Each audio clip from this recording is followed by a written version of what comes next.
Hello guys, कैसे हैं आप सभी। यदि आप भी इस बार बोर्ड परीक्षा देने वाले हैं तो आप बिल्कुल सही वीडियो पर आए हैं। आज मैं आपके लिए लेकर आया हूं कक्षा 10 हिंदी का पेपर। और ये यूपी बोर्ड का कक्षा 10 का पेपर है। ये 70 पूर्णांक का रहने वाला है आपके लिए। तो आप इस वीडियो में बने रहिए। तो देख लीजिए दोस्तों, आरंभ में 15 मिनट आपको पढ़ने के लिए दिए जाएंगे प्रश्न पत्र, और 3 घंटे 15 मिनट का पेपर है आपके लिए। और देख सकते हैं आप, सत्र 2025-26 का पेपर है। तो आप ये निर्देश पढ़ लीजिएगा। तो पॉइंट पर आते हैं। पहला प्रश्न है आपके लिए, दूसरा सप्तक प्रकाशित हुआ। तो ये आपसे पूछ रहा है किस वर्ष प्रकाशित हुआ दूसरा सप्तक जो हुआ था। तो इसमें दूसरा आंसर राइट हो जाएगा, ये बी। सन 1951 में ये प्रकाशित हुआ था दूसरा सप्तक। तो दूसरे क्वेश्चन पर चलते हैं। सुमित्रानंदन पंत की रचना है। तो देखिए दोस्तों, सुमित्रानंदन पंत की जो रचना है वो हो जाएगी आपकी पल्लव। तो बी आंसर राइट हो जाएगा। और तीसरा है आपके लिए, छायावाद की मुख्य विशेषता क्या है।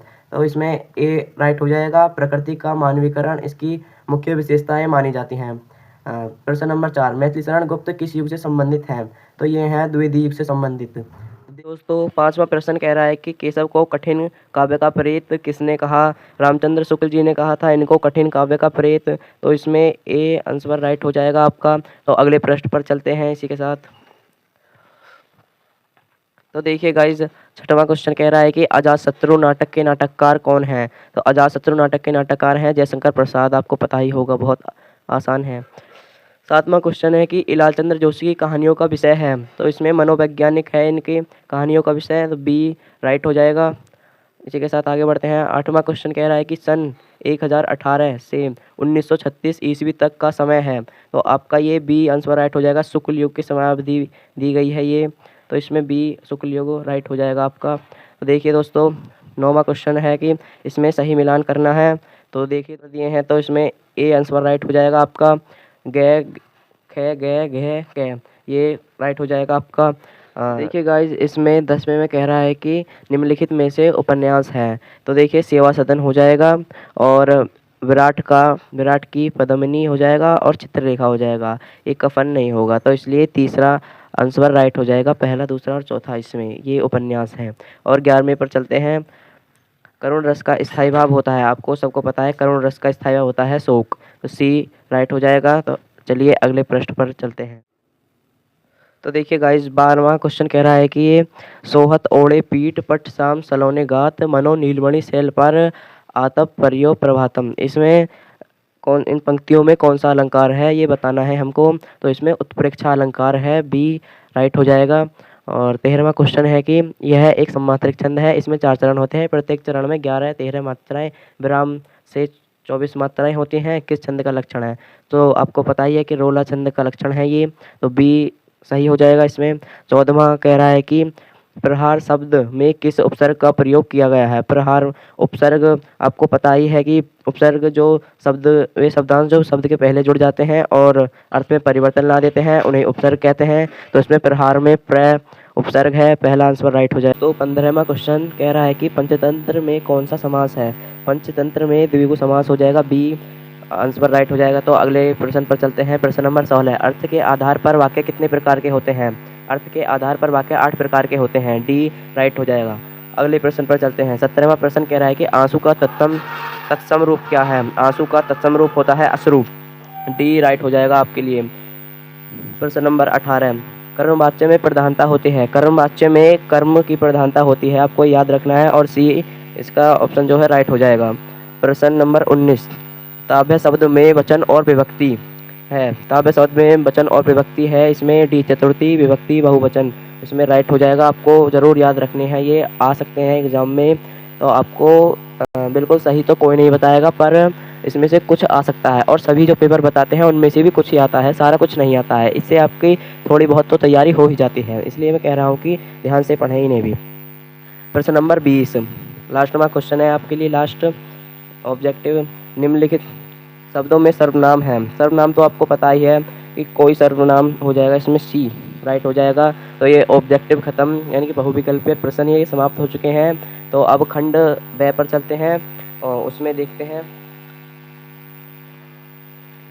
तो देखिए गाइज, खंड ब पर आ चुके हैं हम, और देख सकते हैं आप खंड ब को। वर्णनात्मक प्रश्न है आपके लिए। निम्न गद्यांश पर आधारित 3 प्रश्नों का उत्तर देना है आपको। इसलिए आपको पहले पढ़ना है गद्यांश। तो इसमें रेखांकित अंश ये आपको पढ़ना है। और इसमें पहला क्वेश्चन कह रहा है कि उपयुक्त गद्यांश का संदर्भ लिखो। तो इसका संदर्भ हो जाएगा कि यह जो है भारतीय संस्कृति नामक पाठ से लिया गया है और इसके लेखक डॉक्टर राजेंद्र प्रसाद हैं। आपको संदर्भ लिखना बताया गया होगा, आप वहीं से तैयारी करें और इसका स्क्रीनशॉट ले सकते हैं आप। दूसरा क्वेश्चन है इसमें ही, निम्न पद्यांश पर आधारित 3 प्रश्नों के उत्तर दीजिए। तो ये भी 6 नंबर का हो जाएगा। इसमें भी देखिए, उपयुक्त पद्यांश का संदर्भ सहित उत्तर लिखिए। ये क्या लिखूं पाठ से लिया गया है और इसके लेखक पद्मनाभ पुन्नालाल बख्शी हैं। तो आप इसे भी तैयार कीजिए और ये ऊपर जो अथवा में था इसे भी देख लीजिए आप। तो अगले प्रश्न पर चलते हैं बिना देरी किए। था इसके अथवा में भी यहाँ पर दिया हुआ है, ये आप देख सकते हैं। इसका स्क्रीनशॉट लेकर आप इससे अच्छी तैयारी कर सकते हैं। ये बहुत इम्पोर्टेंट क्वेश्चन है, आप इसे पढ़ सकते हैं, ये अथवा में दिया गया है। और तीसरे क्वेश्चन पर चलते हैं बिना देरी किए। तो देखिए, दिए गए संस्कृत गद्यांश में से किसी एक का संदर्भ सहित हिंदी में अनुवाद करना है आपको। इसमें ये 2 दिए हुए हैं, एक ये है और ये अथवा में ये है। तो आप इसका स्क्रीनशॉट लेकर हिंदी अनुवाद भी कर सकते हैं और इसे बिल्कुल तैयार कर सकते हैं। मैं इस वीडियो में आपको बताऊंगा तो बहुत लंबी वीडियो हो जाएगी, इससे आप बोर भी हो जाएंगे, इसलिए आगे बढ़ते हैं। और आपको ये भी 5 नंबर का है और यहाँ भी आपको इसका अनुवाद करना है, हिंदी अनुवाद। इसमें 2 दिए गए हैं, अथवा में भी दिया गया है।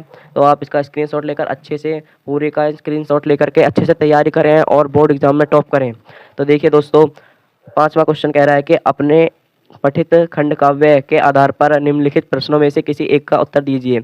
जो भी आपके ज़िले में खंड काव्य चलता है और उसकी तैयारी करनी है आपको। देख सकते हैं, मुक्तिदूत और मुक्तिदूत ये दिया गया है और आगे भी ये दिए गए हैं। अगले प्रश्न पर देखिए।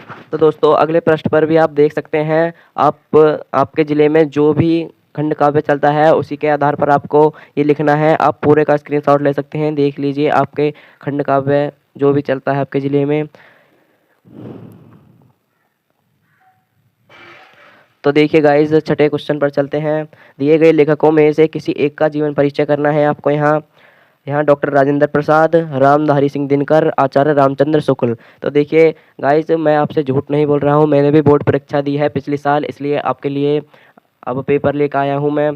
तो देखिए, इसमें ज़रूर आया था डॉक्टर राजेंद्र प्रसाद का और आचार्य रामचंद्र शुक्ल का ज़रूर आया था, इसलिए ज़रूर इसकी तैयारी करें और आप भी एग्ज़ाम में अच्छे मार्क्स पाएँ।